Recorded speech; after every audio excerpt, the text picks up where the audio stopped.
बुधवारपेठेमध्ये 3-4 गल्ल्या फिरल्यानंतर तो एका बिल्डिंगच्या पायऱ्या चढला। तो बुधवारपेठेच्या पायऱ्या चढत होता। एक एक पायरीवर त्याला विचार येत होता, अरे आपल्याला आपल्या आईवडिलांनी कष्टाने पाठवलं आहे, आपण इथे शिकायला आलेलो आहे, आपल्या वडिलांचं नाव आहे, करिअर आहे, सगळं असं तो विचार करत करत करत तो पुढे चाललेला होता। आणि आज कुठल्याही परिस्थितीत वेश्यागमन करायचं असं त्याने ठरवलं होतं।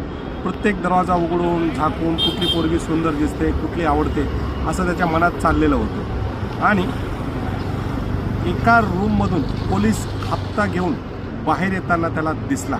पोलीस बघितल्यानंतर तो थर्रकन घाबरला आणि तो सरळ स्पीडमध्ये गतीने त्याने बुधवारपेठच्या जे पायऱ्या आहेत तो सोडल्या आणि तो रस्त्यावर आला आणि थकल्या त्याने श्वास घेतला आणि म्हणला, नको बुधवारपेठेत जायचं। धन्यवाद।